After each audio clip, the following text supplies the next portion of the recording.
আজকে আমি খুব সহজেই গরুর কলিজা ভুনা করব। অনেকের কাছে কলিজা খেতে গন্ধ করে, এইভাবে রান্না করলে কলিজার যে একটা আলাদা ঘ্রাণ থাকে সেইটা থাকবে না। তার জন্য আমি কলিজাগুলো প্রথমে হাফ বেল করে সিদ্ধ করে নিব।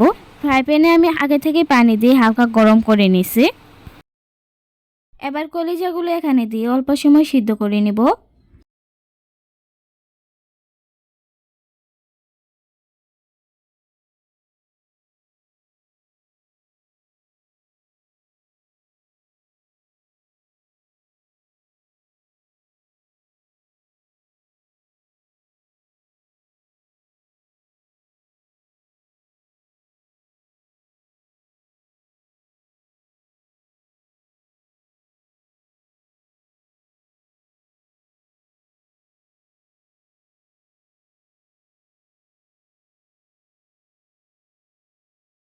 কলিজাগুলো হালকা সিদ্ধ হয়ে গেলে আমি বাটিতে তুলে নিচ্ছি। এবার বাটিতে আমি দিয়ে দিচ্ছি 4-5টা পেঁয়াজ। পেঁয়াজগুলো আমি বড় বড় করেই কেটে নিছি। দিয়ে দিচ্ছি 5-6টা কাঁচামরিচ।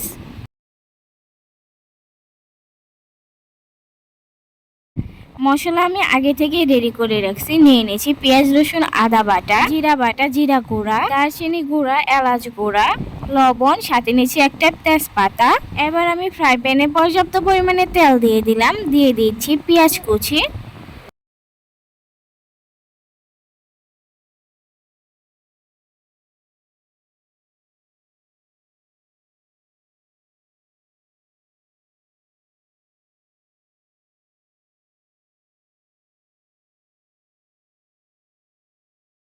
সাথে আরো দিয়ে দিলাম পেঁয়াজ, রসুন, আদা বাটা, জিরা বাটা, তেজপাতা। এগুলো আমি তেলের সাথে ভালোভাবে ভেজে নিব। এগুলো ভেজে নেওয়া হয়ে গেলে আমি মশলাগুলো এখানে দিয়ে দিব।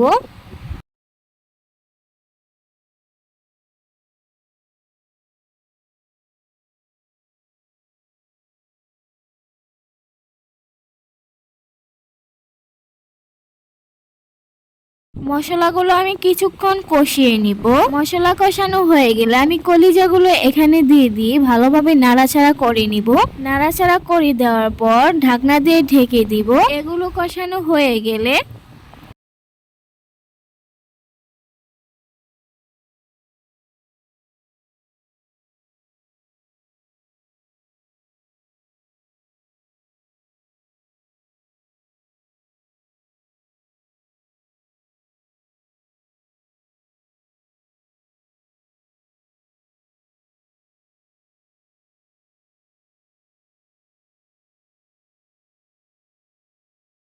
আমি এখানে পর্যাপ্ত পরিমাণে পানি দিয়ে দিব। এরপর 10 মিনিটের মতো চুলার অল্প আছে জাল করে নিলেই পানি শুকিয়ে যাবে।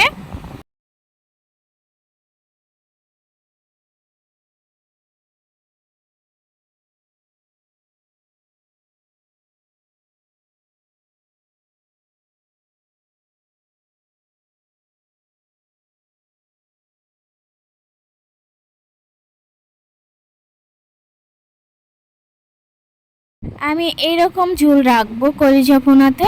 এভাবে কলিজা ভুনা করলে বাসায় সবাই কিন্তু অনেক মজা করে খাবে। সবাই ভালো থাকবেন। আল্লাহ হাফেজ।